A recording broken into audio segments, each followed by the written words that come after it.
റീലറും സെലിബ്രിറ്റിയുമൊക്കെയായ അഖിൽ എന്നാറിയുടെ ഭാര്യ മേഘ എന്ന് പറയുന്ന ഒരു സ്ത്രീ, ഒരു സഹോദരി, ഒരു ബസ് ഡ്രൈവറുടെ കൂടെ ഇറങ്ങിപ്പോയി എന്ന് പറഞ്ഞായിരുന്നു കുറേ ദിവസത്തെ പുകില്. ആ പുകിലെല്ലാം ഒരുമാതിരി അടങ്ങിക്കഴിഞ്ഞപ്പോൾ ഇപ്പോൾ അച്ഛൻ്റെ വീട്ടിലുണ്ട് ഞാൻ എന്ന് പറഞ്ഞ് മേഘ പോസ്റ്റ് ഇട്ടിരിക്കുന്നു. അഖിലാകട്ടെ റീലുകളിലൂടെ ആനന്ദം കണ്ടെത്തി ആത്മനിർവൃതി അടയുന്നു. ഇത് രണ്ടുമായി പ്രത്യക്ഷത്തിൽ ഒരു ബന്ധവുമില്ലാത്ത കുറേ കമൻറ്റുകാരും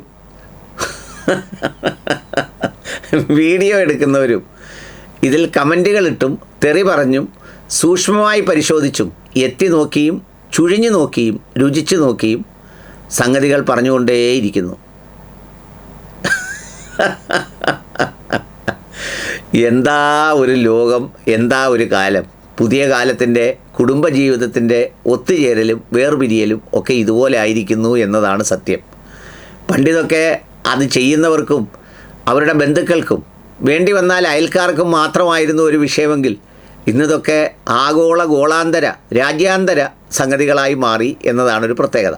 സംഗതി ഈ വാർത്ത സർഫസ് ചെയ്ത് ബസ് ഡ്രൈവറുടെ കൂടെ ഒളിച്ചോടിപ്പോയി ആ പോയവൻ്റെ പടം വെച്ച് ഇവനാണ് നമ്മുടെ മേഘയെ അടിച്ചുകൊണ്ടുപോയി അഖിലിനെ അനാഥമാക്കിയത് എന്നൊക്കെ പറഞ്ഞു വന്നപ്പോഴാണ് ഞാനതിൻ്റെ ശ്രദ്ധ അങ്ങോട്ടേക്ക് തിരിഞ്ഞത്. ഈ കുടുംബജീവിതം ഒരു ഇൻഫ്ലുവൻസാണ്. ഭാര്യയ്ക്കും ഭർത്താവിനും മ്യൂച്വലായി പരസ്പരം ഇൻഫ്ലുവൻസ് ചെയ്യാൻ പറ്റണം. ആ ഇൻഫ്ലുവൻസ് കുറച്ച് റിലീജിയോസിറ്റി, കുറച്ച് എന്താ പറയുന്നത് ആത്മാഭിമാനങ്ങൾ, കുറച്ച് ലജ്ജ, കുറച്ച് ബോധ്യങ്ങൾ, ഇതെല്ലാം കൂടി ചേരുന്ന ഒരു ചട്ടക്കൂടാണ് ഈ കുടുംബ ബന്ധത്തിൻ്റെ അടിസ്ഥാനം. പിന്നീട് കുട്ടികളാവുമ്പോൾ അതിന് വേറൊരു ഡെഫിനിഷൻ വരുന്നു. അങ്ങനെ കുട്ടികളിലേക്ക് പോകുന്നു. അങ്ങനെ അതിൻ്റെ വഴിക്ക് പോയിക്കൊണ്ടേയിരിക്കുന്നു. ഇവിടെ ഒരു രണ്ടുപേരും ഒരർത്ഥത്തിലും സറണ്ടർ എന്ന് പറയുന്ന ഒരു കീഴടങ്ങലിൻ്റെ സംഗതിയില്ല. രണ്ടുപേരും ഓരോ സന്ദർഭങ്ങളിൽ ഈ നമ്മൾ സൈക്കിളിൻ്റെ പെഡല് ഒരു വശം ചവിട്ടുമ്പോൾ അത് താഴുന്നു, മറ്റേ സൈഡ് പൊങ്ങുന്നത് പോലെ പൊങ്ങിയും താണും ഒക്കെ മുന്നോട്ട് പോവുകയാണ്. അങ്ങനെ ഇൻഫ്ലുവൻസ് ചെയ്യാൻ കഴിയാതെ വരുമ്പോഴാണ് യഥാർത്ഥത്തിൽ ഈ വിവാഹമോചനം എന്ന് പറയുന്ന സംഗതി നടക്കുന്നത്. ഒരു വിവാഹമോചനത്തിന് സംഭവിക്കുന്ന റീസൺസ് എല്ലാം ഒരു മനുഷ്യൻ്റെ സ്വാഭാവിക ജീവിതത്തിൽ ആ കാരണങ്ങളൊക്കെ ഉണ്ടാകാറുണ്ട്. പലതരത്തിൽ കൊതിയുന്നണ ഉണ്ടാകാറുണ്ട്, വഴക്കുണ്ടാകാറുണ്ട്, ചിലപ്പോൾ കയ്യാങ്കളി ഉണ്ടാകാറുണ്ട്, പിണങ്ങി ഭക്ഷണം കഴിക്കാതെ കിടക്കൽ ഉണ്ടാകാറുണ്ട്, രണ്ടുപേരുടെയും ബന്ധുക്കളെ രണ്ട് ഭാര്യയ്ക്കും ഭർത്താവിനും അങ്ങോട്ടും ഇങ്ങോട്ടും ഇഷ്ടമല്ലാത്ത സ്ഥിതിവിശേഷമുണ്ട്, അവരുടെ കുരിപ്പുണ്ട്, അവരുടെ കുത്തിത്തിരിപ്പുണ്ട്. ഇതൊക്കെ എല്ലാ ജീവിതങ്ങളിലും ഉണ്ട്. ഞാൻ പറഞ്ഞത് ഇതൊന്നും ബാധിക്കാതിരിക്കുന്നത് ആ പരസ്പരം നിലനിൽക്കുന്ന ഒരു ഇൻഫ്ലുവൻസ് ഉണ്ട്. വളരെ പാടാണത് ഡിഫൈൻ ചെയ്യാൻ. പക്ഷേ അത് അനുഭവിക്കുന്നവർക്ക്, അത് അനുഭവിച്ചിട്ടുള്ളവർക്ക് അത് പറയാൻ എളുപ്പമാണ്. അത്തരമൊരു ഇൻഫ്ലുവൻസിൻ്റെ ഒരു ചാക്രിക വലയത്തിലാണ് ഈ കുടുംബജീവിതം കിടന്നിങ്ങനെ പൂട്ടിയിട്ടതുപോലെ കറങ്ങുന്നതും ചലിക്കുന്നതുമെല്ലാം.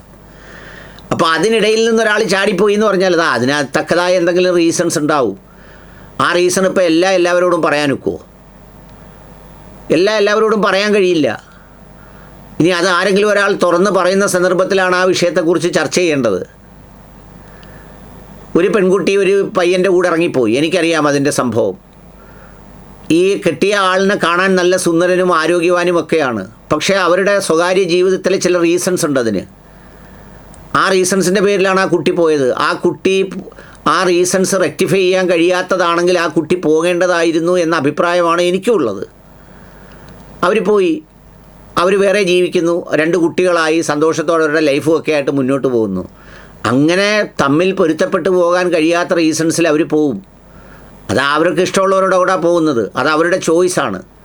അപ്പോൾ ആ സംഗതിയെ ഇങ്ങനെ പറഞ്ഞത് പുള്ളി അതിനെല്ലാം മറുപടിയായിട്ട് റീലിടുക.